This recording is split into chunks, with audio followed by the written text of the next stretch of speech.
Good morning, I'm Saurabh Bhattacharya. So today I'm going to talk about two key techniques, namely sparsification and separation of deep learning layers that will allow big, deep models, cloud scale models to run efficiently on tiny variables. And this is a joint work with Nick Lane. All right, so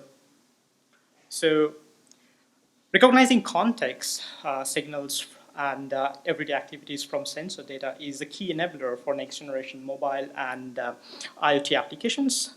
Examples are mobile health, digital assistant, quantify enterprise, and many more.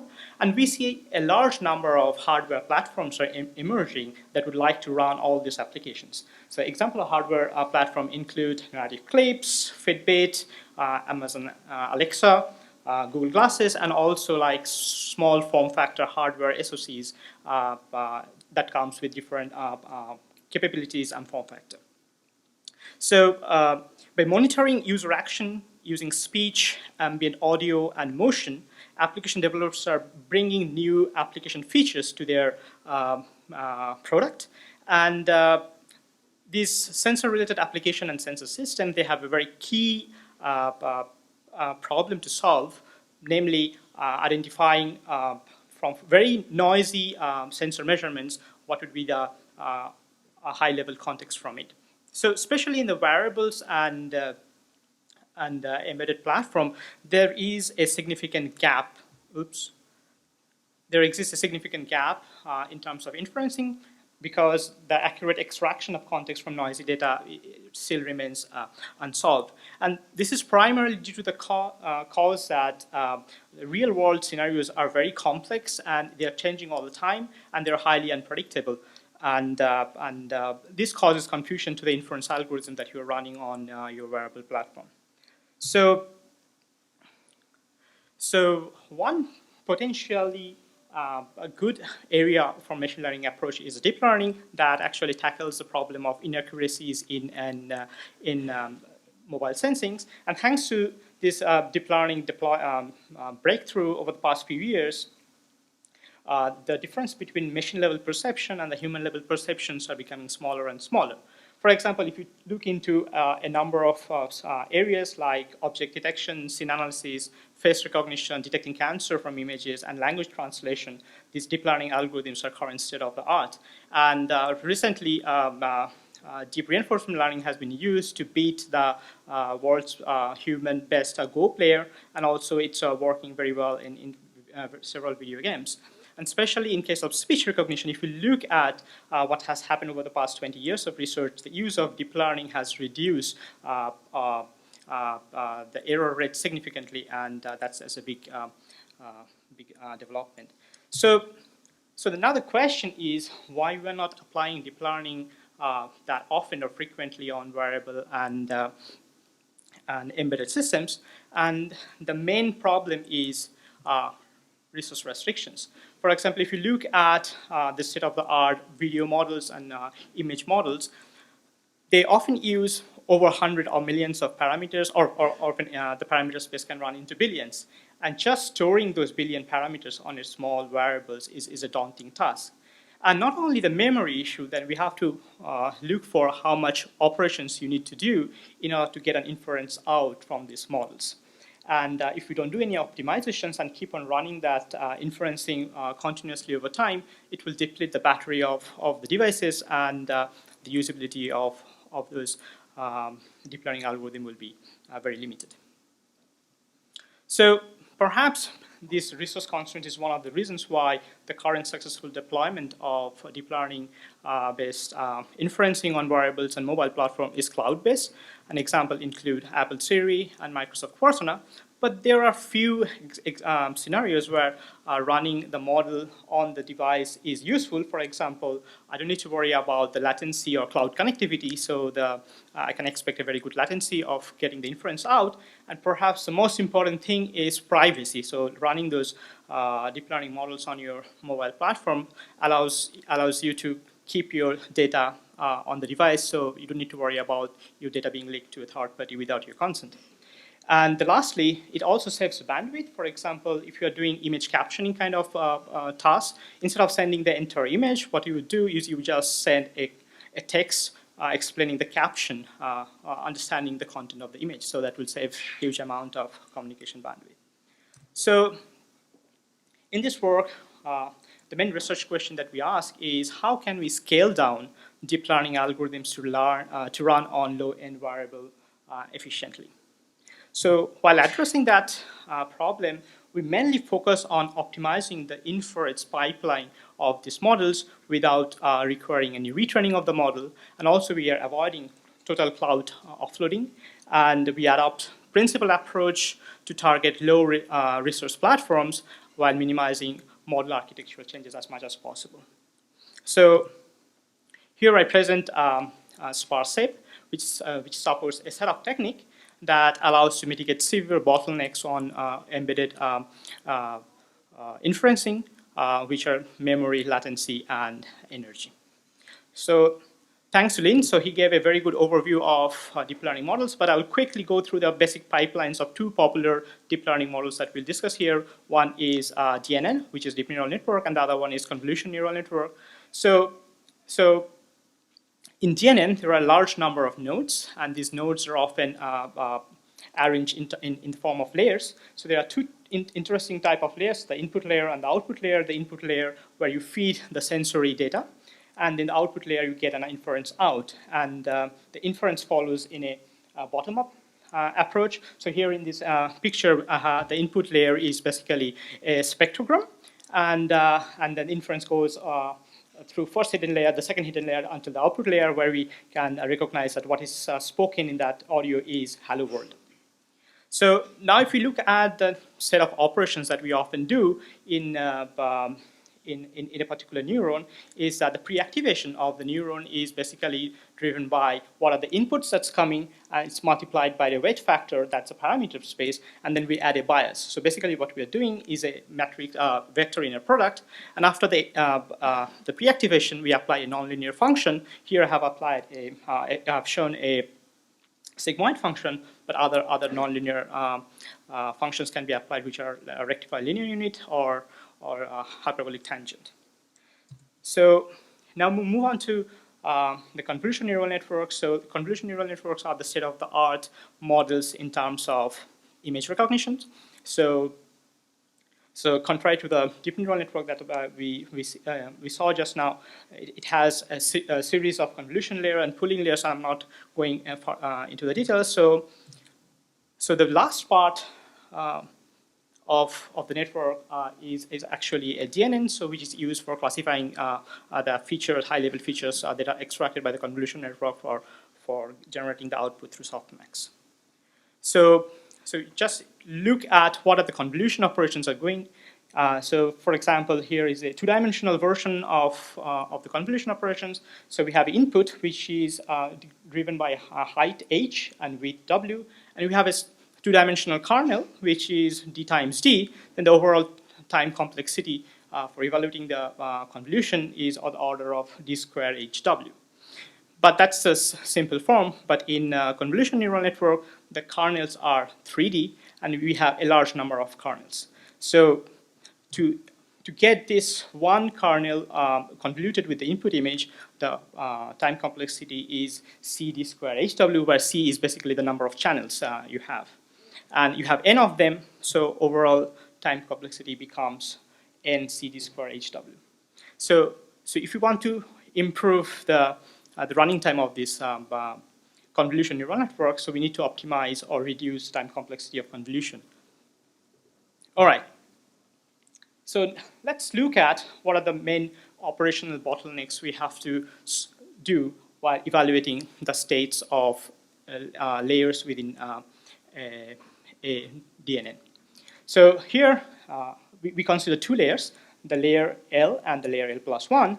In the Lth layer, we have n nodes, and in the L plus 1th layer, we have m nodes, and all the connections between those layers are represented by the matrix WL.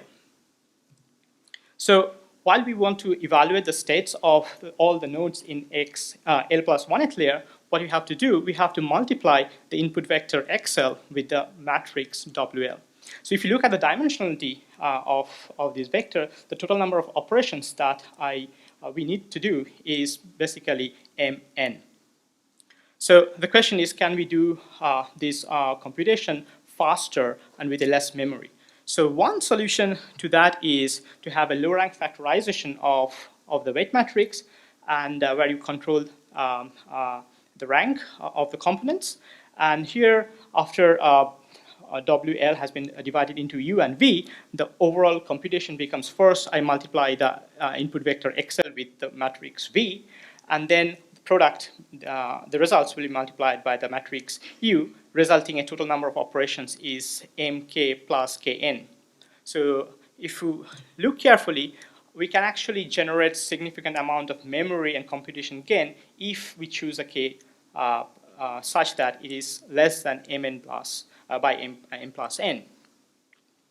So the next question is, how do we enforce this factorization in the model inferencing? So now we have the weight matrix in the left figure, and then now we got the components U and V. So what we do, we insert a new layer where the new layer has K nodes, and then we replace the weights using the matrices that we generated from the factorization, which is U and V. And interestingly, what we do here, we remove all the nonlinearity for the inserted layer and also keep the biases to 0. That means that under faithful representation, that is U times V if is WL, then we can actually reconstruct the exact XL plus 1 as before. So interestingly, this technique can be applied to any layers or the fully connected layers of the DNN. So for this task, we use singular value decomposition techniques to get this factorization done, and we use the singular value decomposition as one of the baselines in our comparisons. So the question is, can we do better than this? So a very simple idea is, if I can make one of those U or V matrices as sparse as possible, then I can actually save significant amount of memory, and sparse multiplication could be even faster, so that will give us opportunities to better runtimes.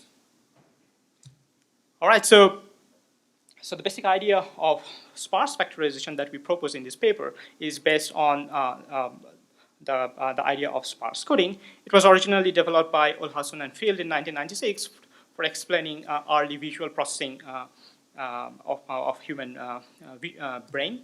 So the main objective in sparse coding is, if you are given n vectors, to learn a dictionary of k vectors such that any input xn now can be presented as a sparse linear combination, superposition of these vector sets.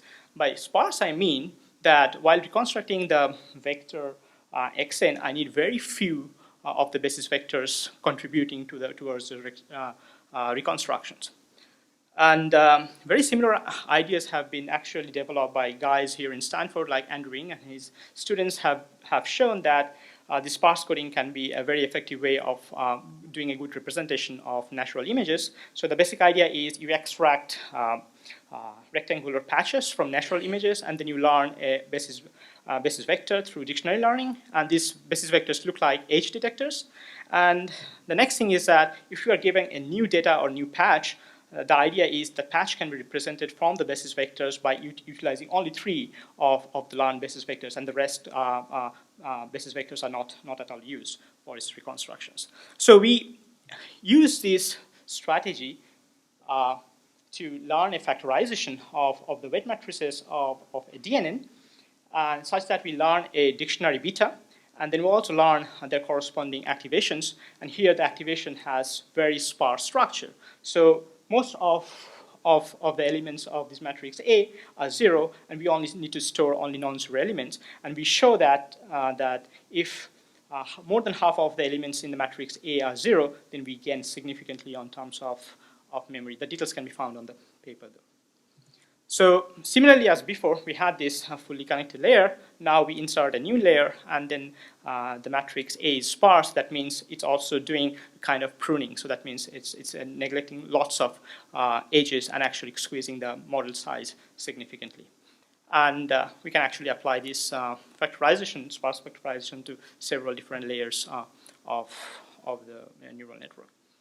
So how we learn the sparse vector. So what we actually do is, like by solving a minimization problem. So what we are trying to do here, the reconstruction that we are doing from multiplying the dense matrix with the sparse matrix and actually the Frobenius norm, we are trying to minimize. At the same time, I want majority of the activations to 0.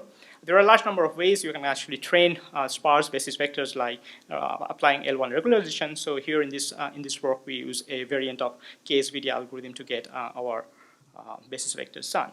So one key thing that we need to do here is like what would be a good size of the dictionary.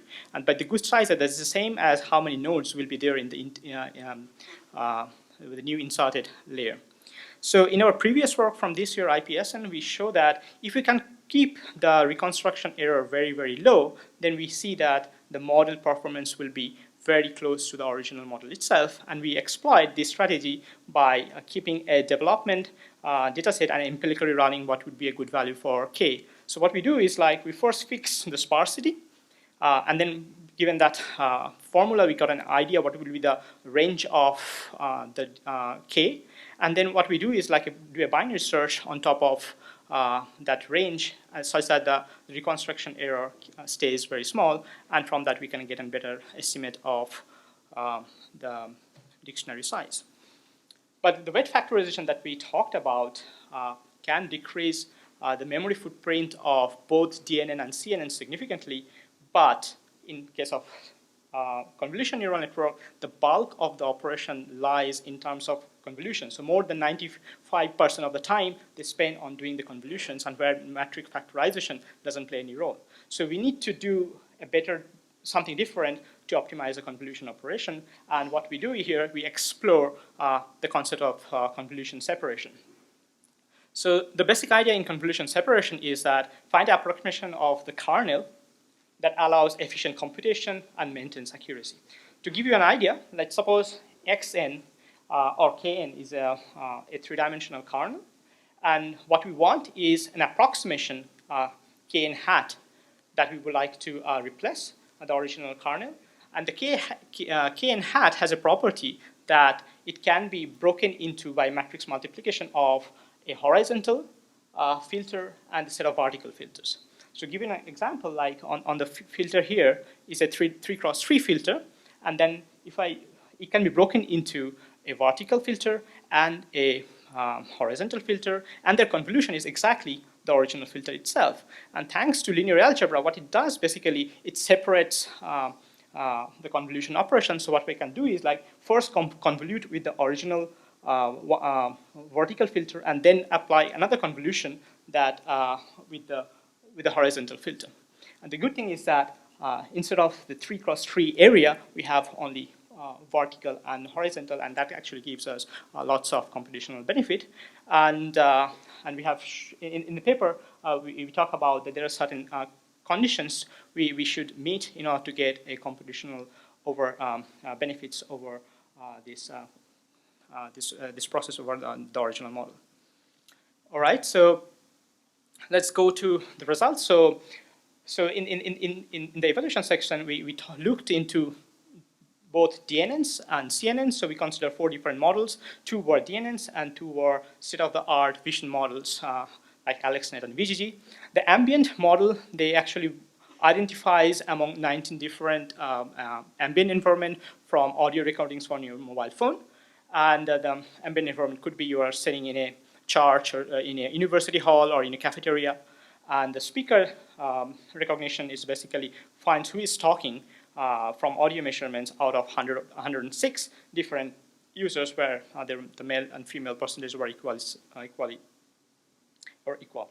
So those 2 DNNs we have trained with our own using our own script, but the AlexNet and VGG that we have actually downloaded from the Cafe Model Zoo that can detect from natural images what is the object in it among 1,000 different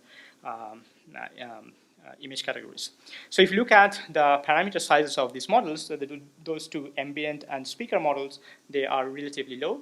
They both have like 1.8 million parameters. But the VGG and AlexNet, they are significantly large, and the VGG has over 138 million, and AlexNet has close to 61 million parameters. So as an exemplary mobile platform, we chose 4 different platforms. So one is a high-end, is NVIDIA Tegra. It has GPUs. And then also we consider the Snapdragon 400. And this is the chip that you can often find in LG smartwatches.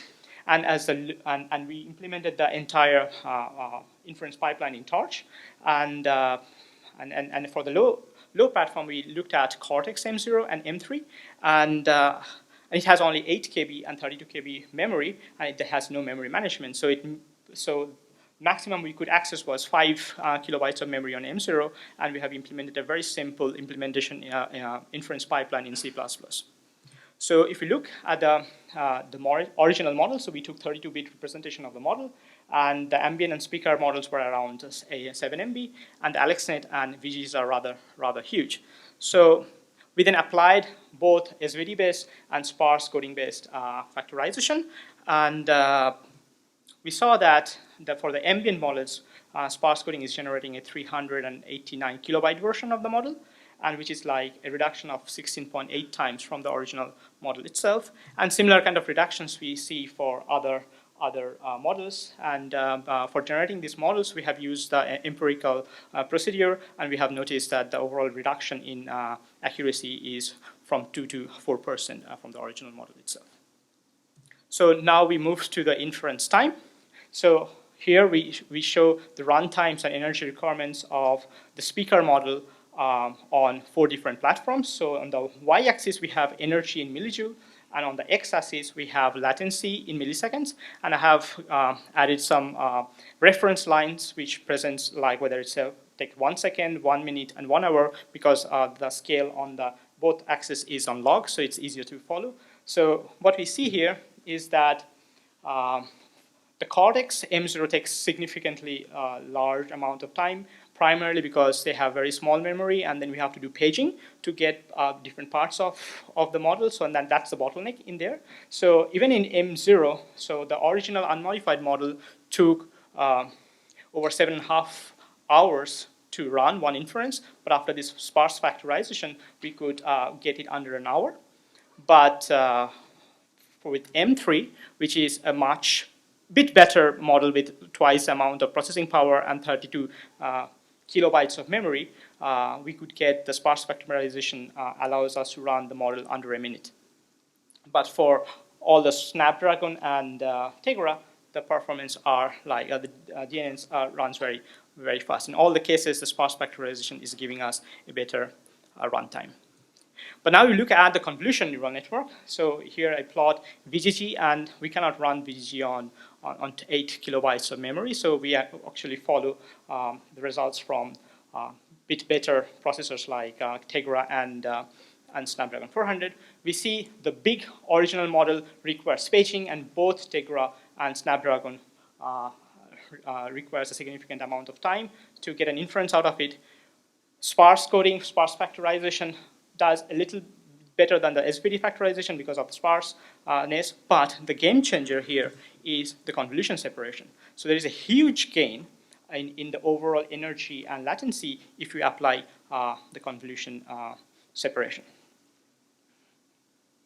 All right, so lastly, we also summarizing what happens when you apply this sparse coding and SVD over one layer in case of AlexNet. So on the y-axis, we have top 5 accuracy when we ran that AlexNet on test images taken from ImageNet Challenge from 2012.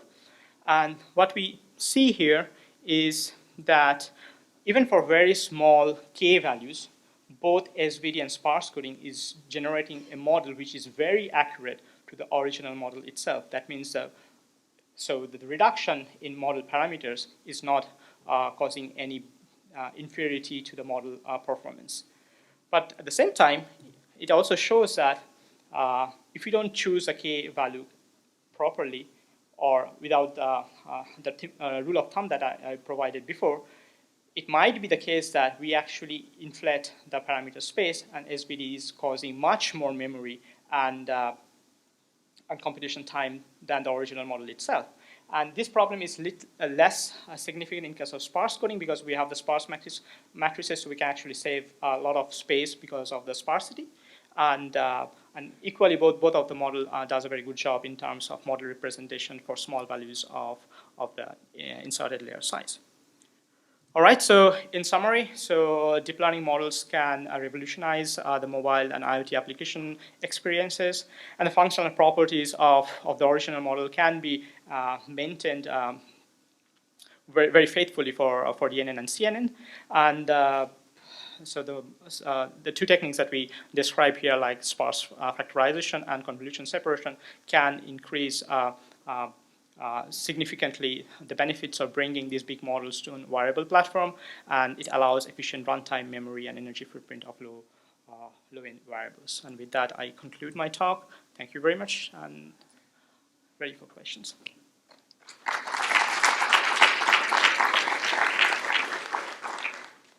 So we have some time for questions.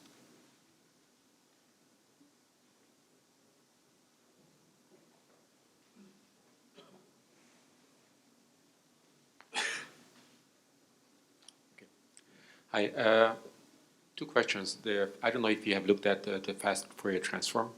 I mean, that's supposed to be much faster than the regular convolution for convolution networks. At the moment, I haven't looked into that, but we should do that, yeah. I mean, this is not like n squared algorithm, but I mean, it's just much faster. The other one is the convolution separation, what you have done. I mean, essentially, you have a trained model, and you take the kernels and you try to approximate to the composer or somehow simplify that.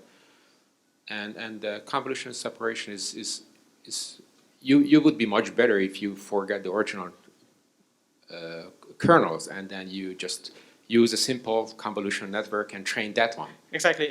So essentially, you are trying to replicate that, and of course, yeah, I mean. That's a very good question because one of the problems that we solve here is that we don't assume that we have access to the training data. So if we have access to the training data, I can actually do those things, and then I can get a better model out of it. But the assumption here that the developers, they don't have access to the training data, they have a pre-trained model, how can they squeeze those models to the variables and get it used in their application scenarios? Okay, thank you. Hi, this is Carsten from the University of Dresden. Thank you for the interesting talk. You use sparse coding to get matrices which gives you more efficient ways to do the matrix multiplication. Did you also consider other kinds of structures within matrices for more efficient multiplications, like, for example, tuplets matrices? The short answer is no. But we are aware of that there are lots of other properties that we could explore within the matrix that will actually give you a better representation. And this is the first implementation of sparse matrix factorization through sparse coding. And in the future, we are looking into other areas. Okay, thank you. Hi, I was just wondering. So, it's too loud. So you have your sparse coding the models is down in the order of like hundreds of kilobytes. Do you have an idea of if you were going to reduce that down to something that could actually exist on an embedded device and not just something like it's a full wearable, what's the nature of the trade-off between the accuracy of the model versus much smaller size on the order of 8 kilobyte?